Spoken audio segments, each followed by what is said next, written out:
Can you hear me? Okay, good. So then I just continue in English. Okay, I'm Alli Klapp, and I have a presentation for you today about how grades affect students' learning. So here's a picture of two of my books that I'm writing in my spare time as a PhD or like a researcher. That's what I have to do during weekends and nights, and, you know. Okay, first just short about my background. I'm a teacher. I teach for 6-7 years in an area in Malmö, Rosengård, you know about this? Some of you, yeah. It's like 100% immigrants almost, so that's where I did my teaching mostly. And after that, I started my research career in a way, and I did some research about teachers' grading practices, and my thesis in 2008 was about that, teachers' grading practice in terms of what are they grading in, if you think about students' subject knowledge and students' more like personality or socio-emotional competencies and stuff like that.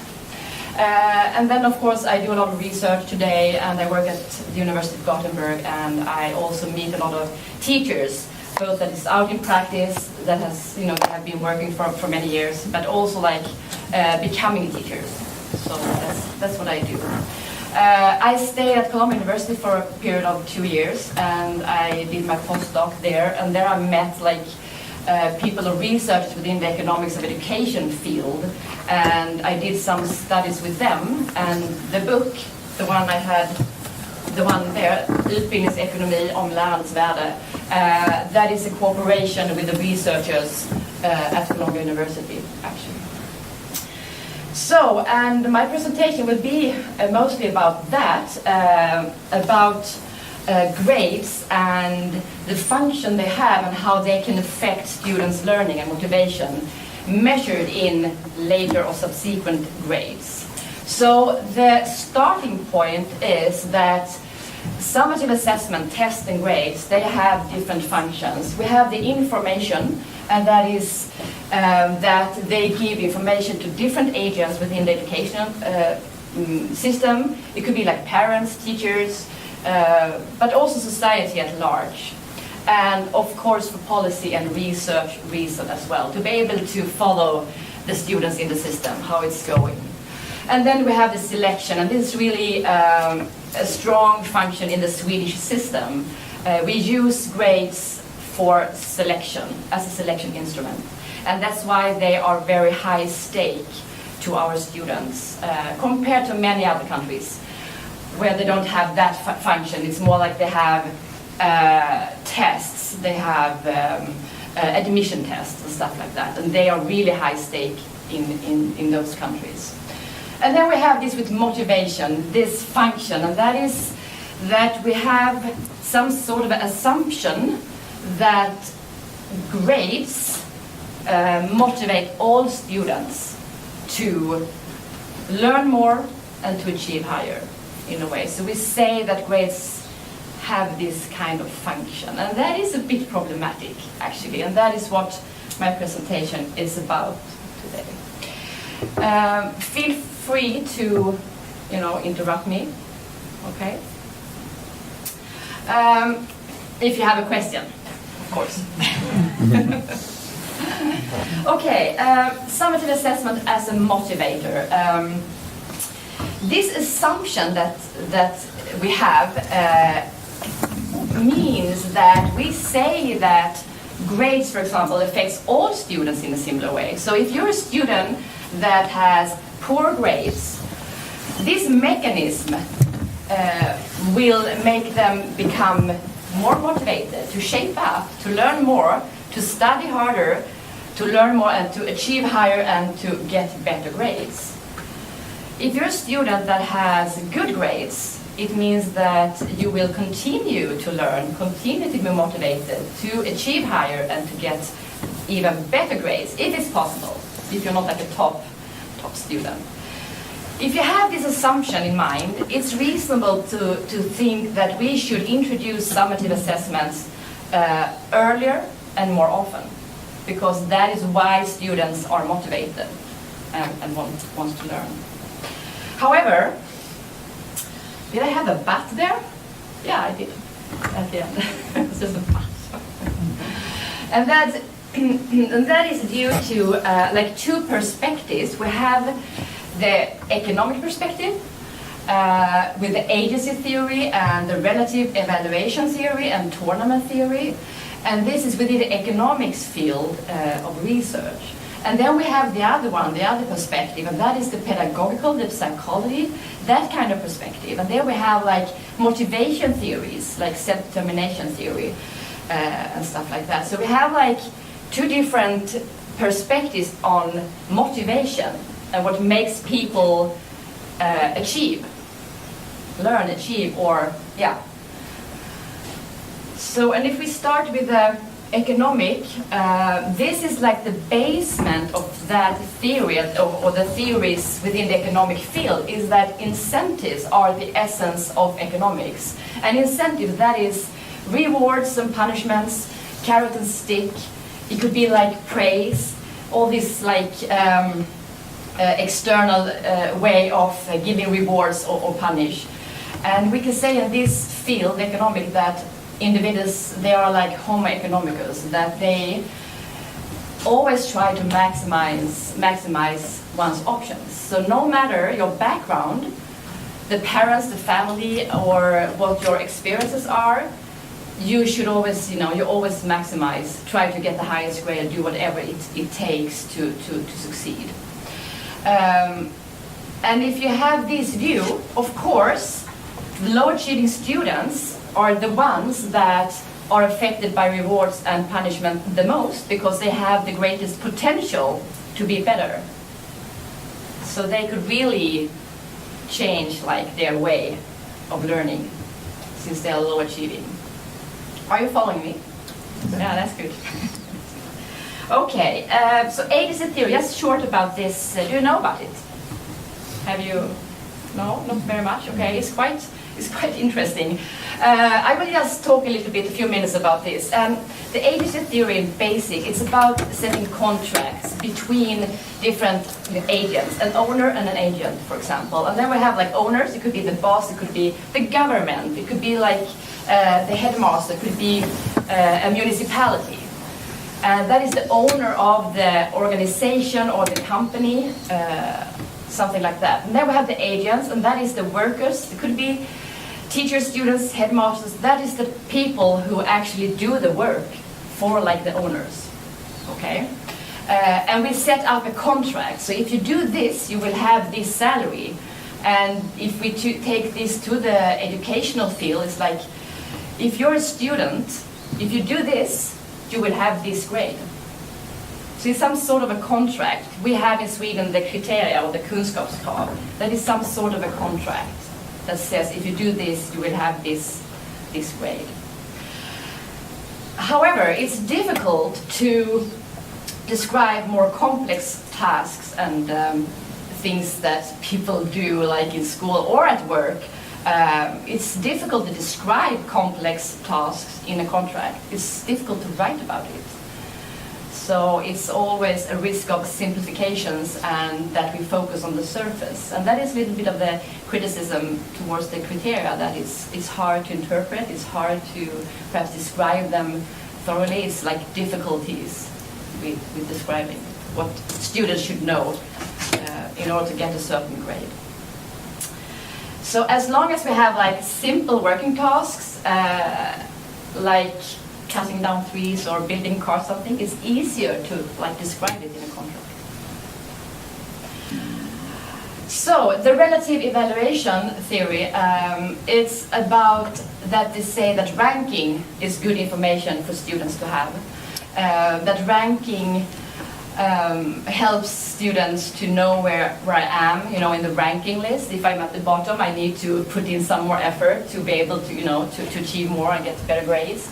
And if you believe this, you need to have a lot of summative assessments, and you have to have it often, so that students can compare themselves to the ranking list often, all the time, so they can, continue to work in a certain direction. They also say this within the economic theory, that grouping students is good, like ability levels or achievement levels, it's good to have like a difference, like low achieving students in one group and high achieving in another group. Because if you have a mix of students, they say that the high achieving students will win the game too easy and the low achieving students will give up. So therefore it's better to have like low achieving in one group and high achieving in one group.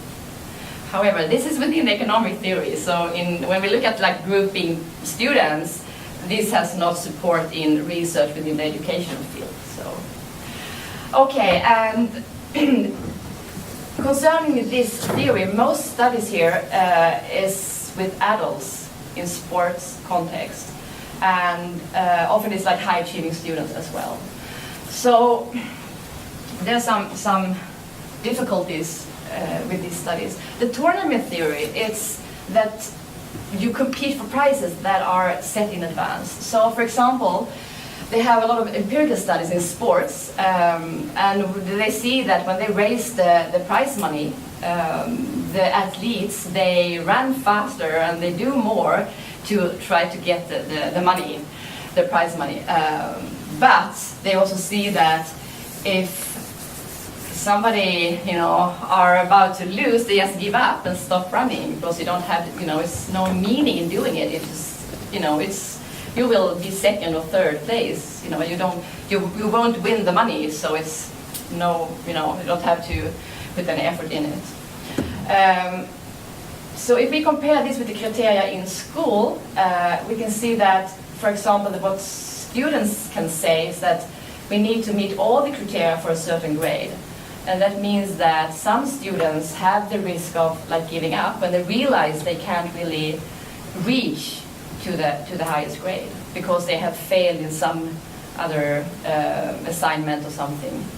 So that is something that I know when we had this system, the grading system in Sweden in 2011, when we introduced that they had to achieve all the criteria for a certain grade, students realized almost immediately that, okay, so now we will be assessed on what we can't, like the things we fail. So, so this is a bit problematic actually. Before 2011, we had more like a compensatory grading practice where teachers could like compensate the strength with the weaknesses.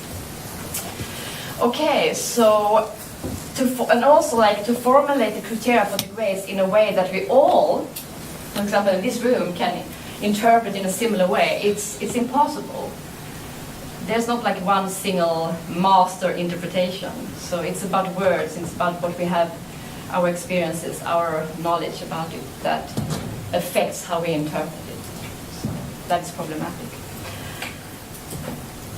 Okay, so some conclusions regarding this more like the economic theories. There's like studies with adults. People who they're grown-ups, they work often with simple working tasks, and they master their work and they can do it faster and more. So that's why we can see if you put in incentives here, they will do more if they get more money, like bonuser, and they have like different kind of incentives. Or it's like in a competitive context with athletes. And also a very important point here is that these studies, they only investigate motivation through external incentives. They don't do like studies where they investigate whether or not whether the people or the person in the study gets more internal incentives, like more autonomy, or to be able to decide more. They don't investigate that, so they can't really say that this theory with the incentive is strong or is holding, because you have to like compare it with something else. Yeah. So into this. So this was the economic line, and now we have the other one. The more the pedagogics, or it's a lot of different disciplines actually, sociology or that kind of learning theories, or learning and motivation theory actually. And they say this theory, do you know about this? Niklas, yes, yeah, that's good. Well, the self-determination theory, they say that there are different types of motivation with different qualities. So motivation is not like you have it or not, it's like different qualities, different types of motivation, and it's like some sort of a complex mix of these kind of different qualities that we can see in research. So from the external to the internal, external to do things to get something, rewards, money, a grade perhaps. Or the internal is like I do things I want to learn for my own sake, for my own interest. So this is like the long life learning. And in this theory we say that the internal motivation, that is the core of human learning and development. That is actually the basic way. And of course they have there's a lot of research and about this, a lot of writings about this that you can read about. But just a few words about this. We can say in this theory that there are like complex correlations of internal and external motivation. And we can see it like on a continuum. Like at the one end, we have controlled, in a way, motivation. And the other end, we have the autonomy, where you can decide and you have like your voice.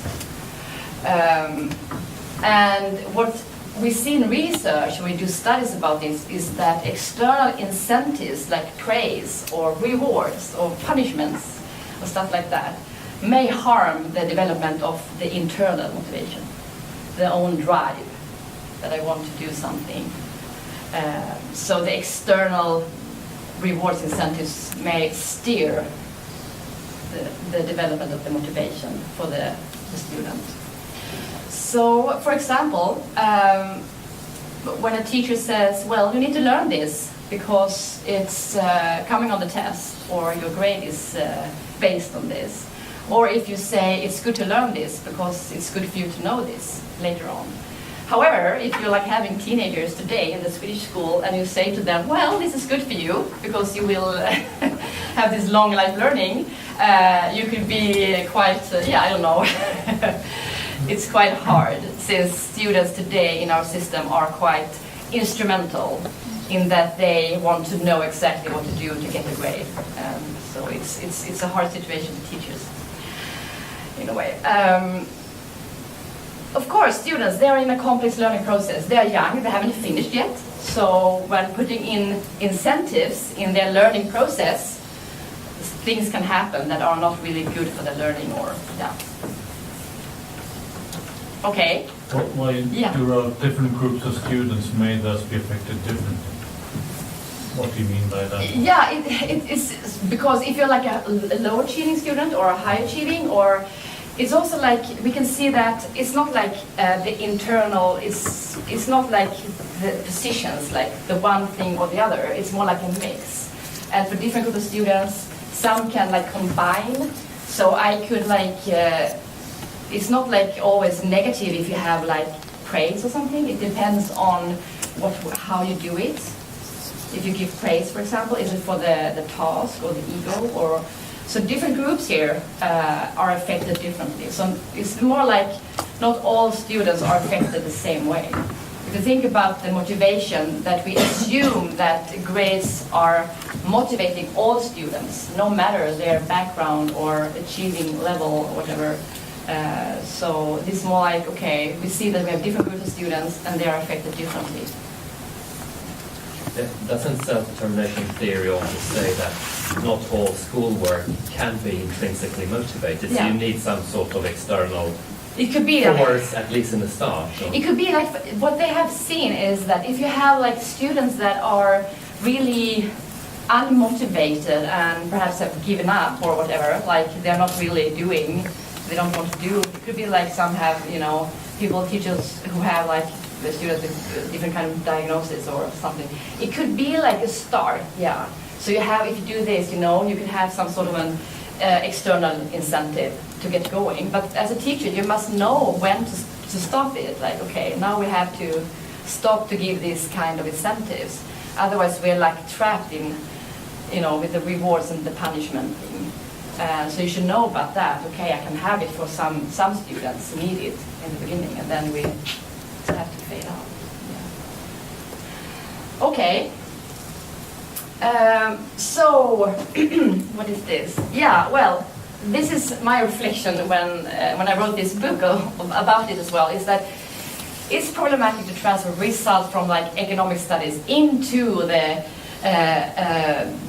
educational field. You know, like to say that, okay, this happens with adults in the working life, so we take it and put it in the school and see, you know, this should be true even for like students in the learning process. That is problematic.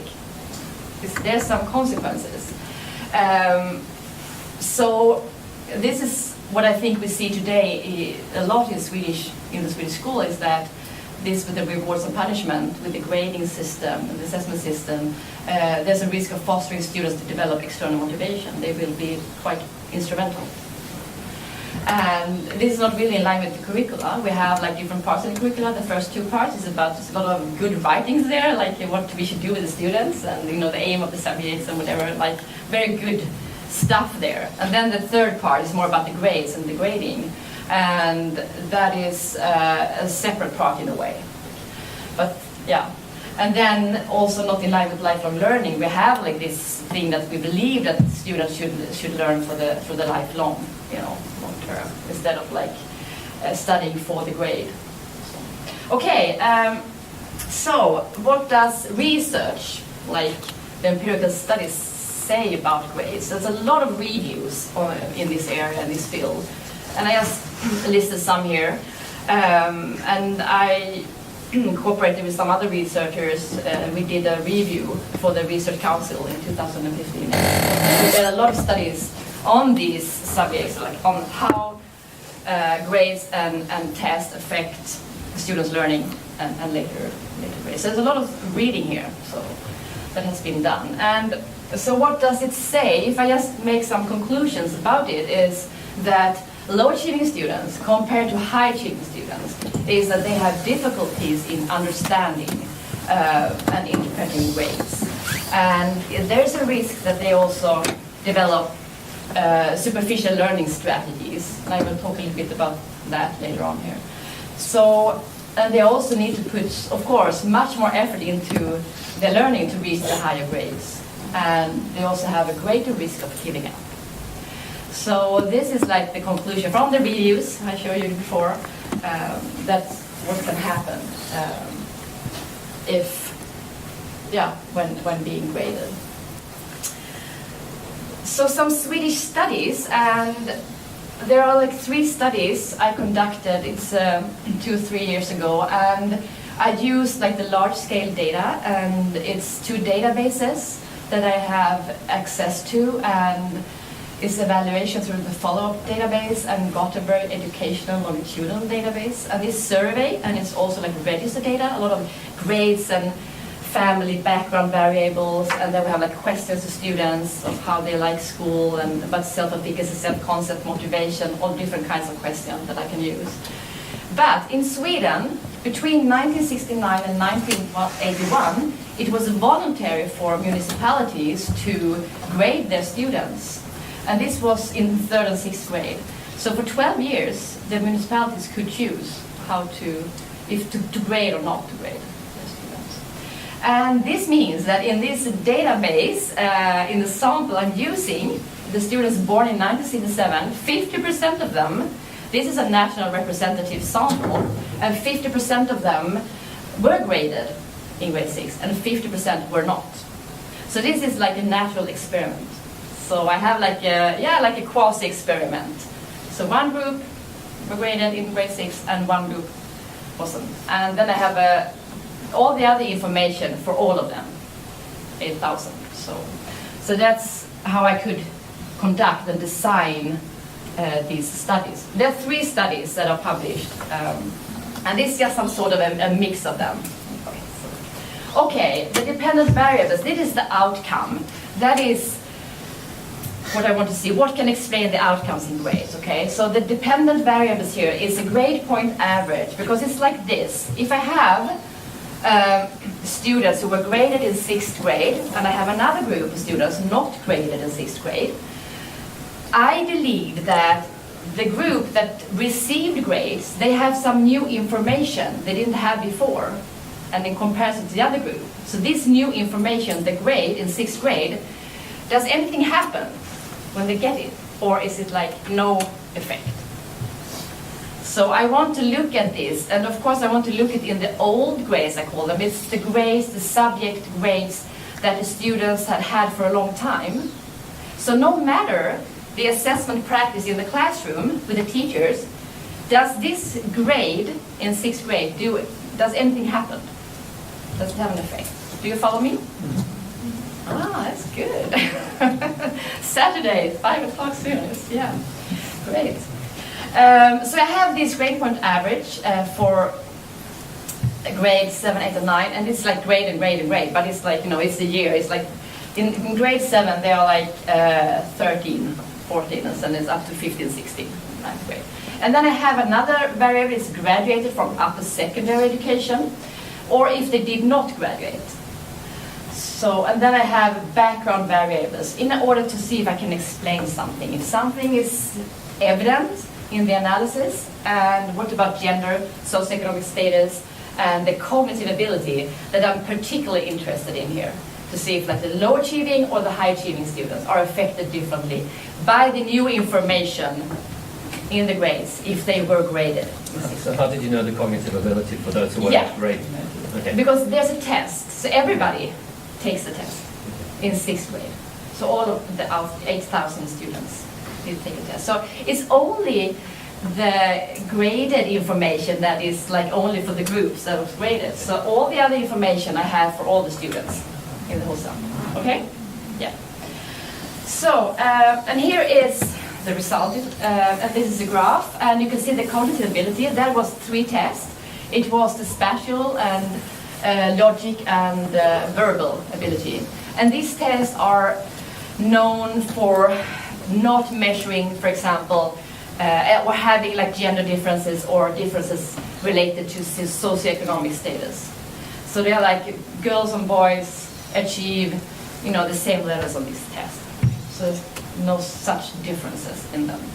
So the cognitive ability is standardized. You can see the scale is 0. I don't know if I have a point I can take here perhaps. Can I do this? Yeah, we have this 0 here. That is the mean. So it's standardized. It could have like 40 points in each test. And I summed it, and then I standardized the variable. So the mean on the summed tests are 0. And then I have like the high achieving, of course, the positive, and the negative is the low achieving students. And then we have the grades, and this is grade 7, but it's almost the same effect in the grades 7, 8, and 9. This is the grade point average. Okay. So we have the lines. So the 2 top lines are the ones that are interesting, and that is the on top, the black one, the filled, that is the grades, the GPA is in grade 7 for the not graded students. So you can see if you're a low achieving student here and you were not graded, you have higher grades, you have higher GPA in grade 7. If you did receive grade in grade 6, you're here, this one. So then you have lower grade point average later on. Do you understand? Mm-hmm. But it's only for the very weaker students. Yes, it's for the low achieving, because here's an interaction effect. So when I do this analysis without taking into account the cognitive ability, for example, the effect is almost not there. So for the whole group, no matter ability levels, I can't see so much of a difference. But when I take into the cognitive ability, I get this interaction effect. So for low achieving on these tests, there's a negative grading effect. So you can see the effect is, and I have the effect sizes. Do you know about effect sizes? No. No? I will explain. So when I do this analysis, I get like estimates. It's regression analysis. And is an estimate strong or weak? It's hard to decide. Then I can calculate effect sizes. And they are a measure of the strength of the difference between the 2 groups, graded, not graded. So it's like a power measure. And we can say here in these studies, effect size of 0.1, 0.10 is something we should discuss. Okay? That is something that is it's enough power. And this can be different for different studies. It depends on, for example, the dependent variable, the outcome. Is it a very important outcome? Is it a large sample, a lot of students in the study? So that can affect what effect sizes we believe are strong enough. So for these studies, 0.1, and as you can see down there for the low achieving, it's 0.3 and 0.117. And on the top, because that's often what's happening when we discuss how low and high achieving students are affected, is that high achieving students are affected like positively by being graded. But when I had these studies on the review, I got it back because I said, like in the discussion, yeah, there's a trend that high achieving students are like feeling well, when they were graded because they have a little bit higher grades. But this difference up there is not significant, so I can't say that. Did you also do it for gender? I did, and the effect are worse for boys. Worse? Yeah, it's stronger. Stronger. It's stronger, exactly. It's stronger for boys. So, yeah. So you follow me? Understand? Yeah, it's good.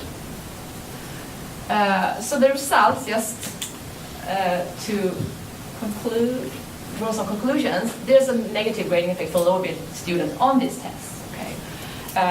The result is much in line with international research within this area.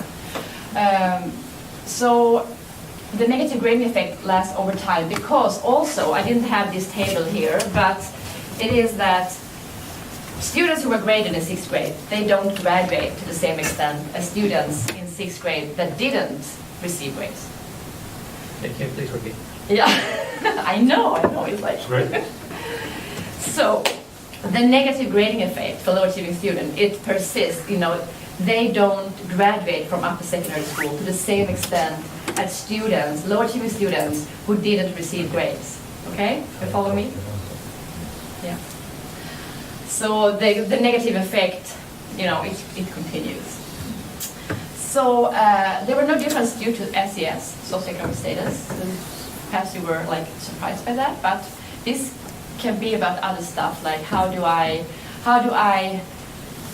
respond to negative feedback, or perhaps it doesn't matter if I have a family with a high socioeconomic status, because it's more like the individual, okay, yeah, if I don't achieve in school. So how can we explain this, a negative grading effect? And why doesn't the economic theory work in school? And one possible explanation could be from the conservation of resource stress theory.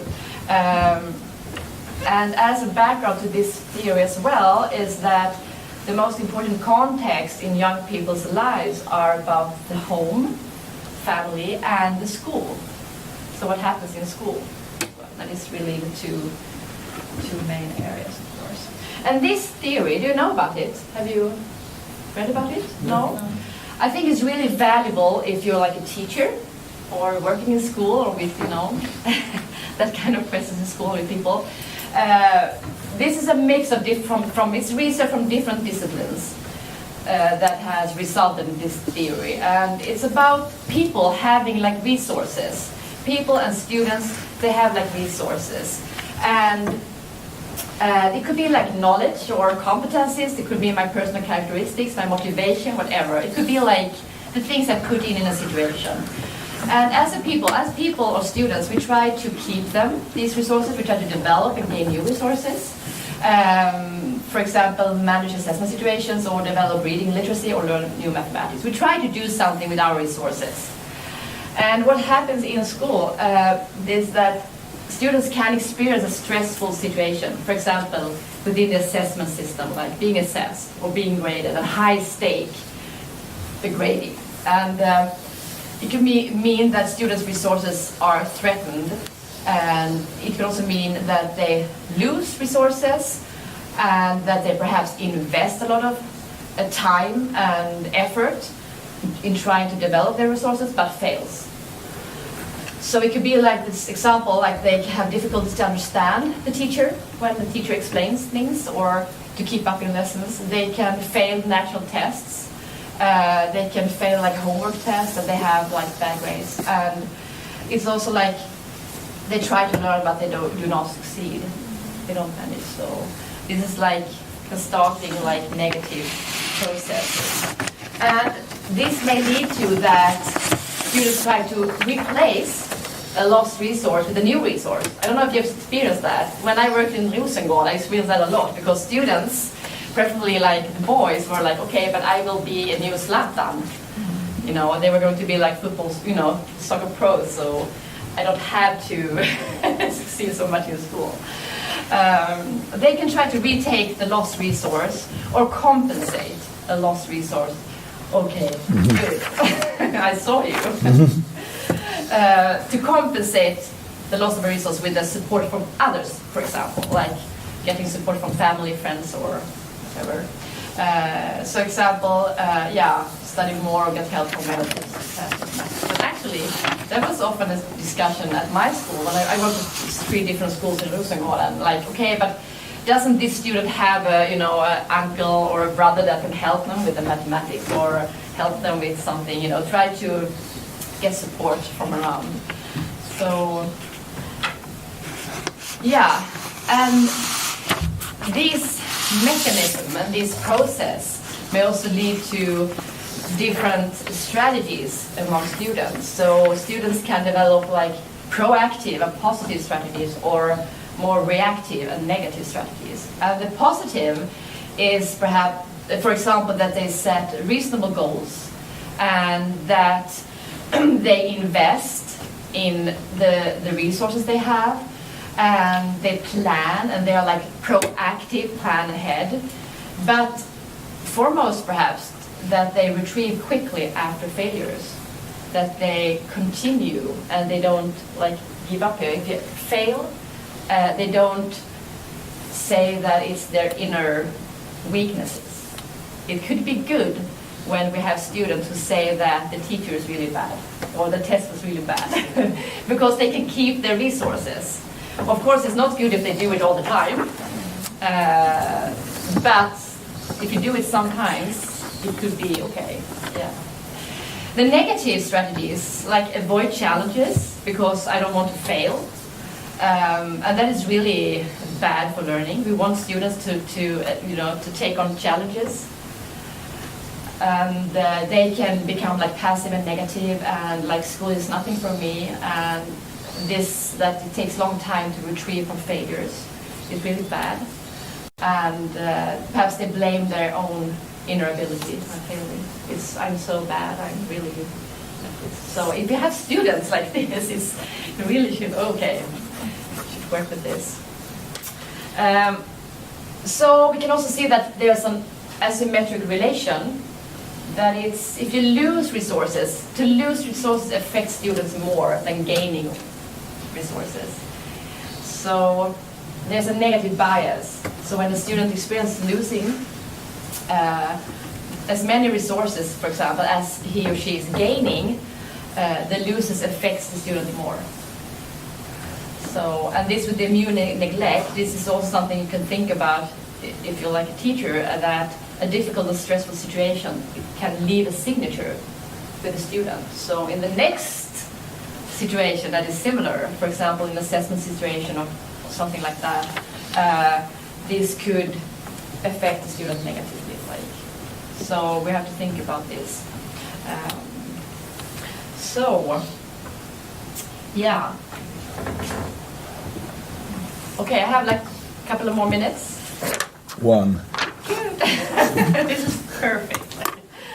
Good. Okay, so the debate, because, well, I'm a researcher and I do like studies, empirical studies within this field, and sometimes I have the question like, okay, so what do you say about this? And I asked, it's so political, this question with the grades and the high stake in the test. So I often get the question like, oh, grades, are they good or bad? Like, should we have them? It's really hard, because for me it's more like, what is best for as many students as possible? What is best for their learning? And how can we like create a system, a grading assessment system that is good for as many students as possible, and also for society, of course. And often it's like whose voice is heard today when, you know, reading newspapers and it's been about the new government and like, for example, that they want to have like grades in 4th grade, like this should be like voluntary and stuff like that. And also like whose voices is heard, the politicians or high-achieving students. Sometimes when reporters go out to schools and talk to students, you know, the students who say something, who are they, and the politicians and the researchers. There's a lot of people also in the debate that do not do like research, and sometimes it's a bit like, okay, it's difficult actually, it's a difficult field. Because it's often like their own experiences of school, like Björkla said, because people often relate to their own school experiences, like that is true for all people, but it's not. So we have our own experiences, and then we have like the groups. So the group of the low achieving students, this is what we see in research. But of course, you and I, you know, and whatever, we can have a different experience, of course. But we can't have that as like a way of changing the reforms. So I will just end with this. Because this is just, I just sat on the train on my way here today and just looked at some of them. And this one is from the Liberalas. It's like earlier grades because we need to have support for students. And this is like the piska och morot, carrot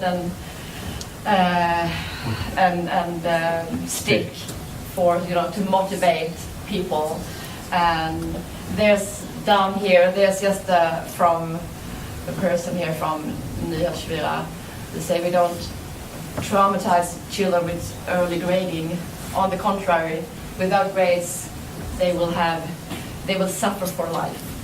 So this is like, you know, different voices in the media, you know, it's like in the debate, and so that is, yeah, sometimes it's like, okay, where should we start, like, so, yeah, well, I'm done. Okay. Thank you.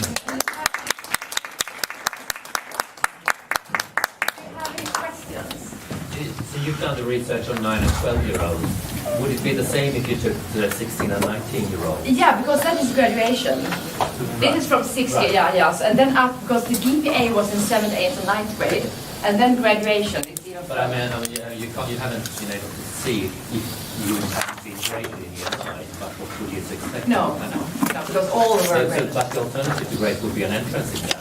Yeah.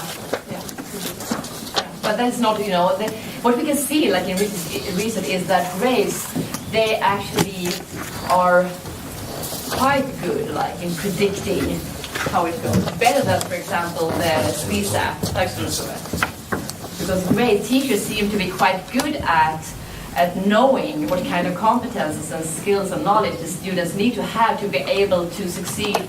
Grades might be negative for the kids, but they're a good measure of if they will succeed. Yeah. The problem here is like if we use grades as a motivator, if you believe that grades motivate all students positively, that is the problem. Grades as a selection instrument, well, that is okay. Yeah, no tests. We make for that, but we don't give it. No. But didn't your research show also for the majority it doesn't matter? Exactly, yeah. It's like, it's not that the grades are the, you know, it probably is what teachers do in the classroom, you know, like the teaching. So that is not what for motivation. Yeah. Thank you. Yeah, it is. I know, it's great fun.